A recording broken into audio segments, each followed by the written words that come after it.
Hello, I am Justin Tranter.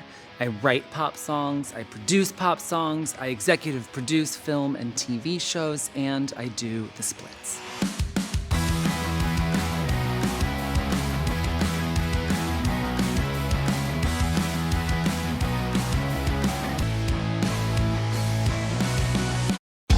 I'm obsessed with the craft of songwriting. I have a degree in literally songwriting. So I think naturally what I bring to a songwriting session is my love for people, is my love for asking questions, but everything else is years and years of painful hard work. For me, it's not possible to set out and write a hit. It's just possible to set out and try to write the best song that you can for that day and for that artist. But for me, a hit song, a great pop song, by the end of the first chorus, you should pretty much understand exactly what's happening and be able to sing something back.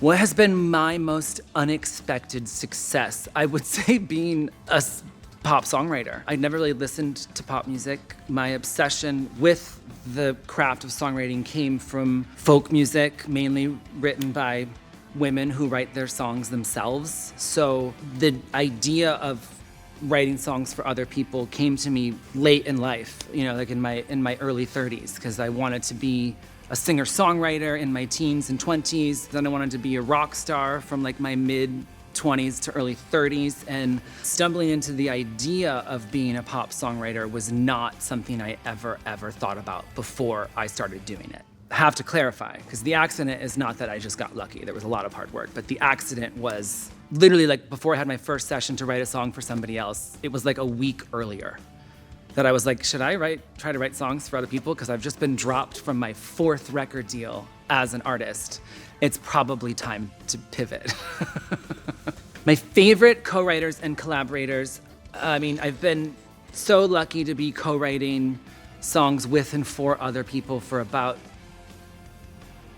11 years now, 10 years successfully. And so I've had a lot that I love. Gwen Stefani is a highlight. I got to make 2 albums with her. Julia Michaels, the songs that we wrote together for other people and for her career changed my life. Obviously, Chappell Roan, co-writing Good Luck Babe is maybe the proudest moment of my entire career.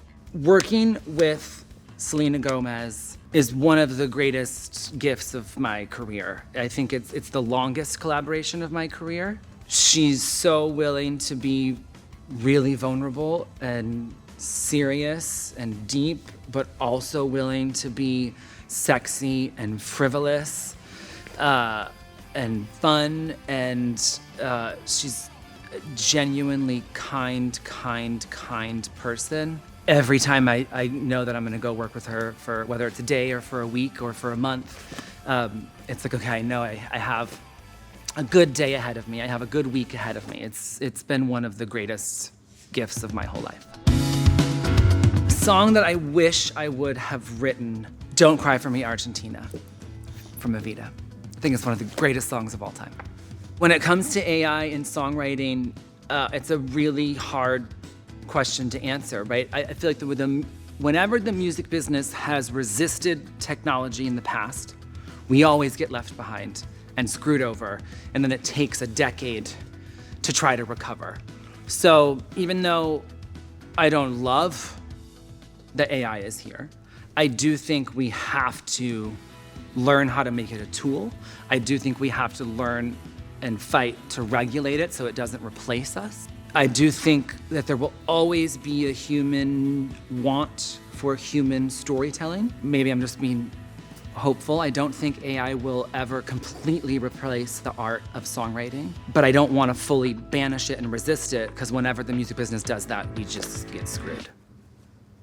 For me, the secret to sitting down with an artist and ending up with a hit is just talking to them. Now, it's obviously more than that, right? Because I have had to spend decades writing songs that were bad, then they were decent, then they were good, then they were great. It kind of is that process still. Some songs I write suck, some aren't, but I have to stay in practice. I have to write, for me, minimum 5 songs a week, else my muscle gets atrophied and the songs suck. So I have to stay prepared. I have to stay working. I have to stay writing so that when the artist shows up, I am prepared to ask them questions about their life and be a friend and be a listener and turn that into a song.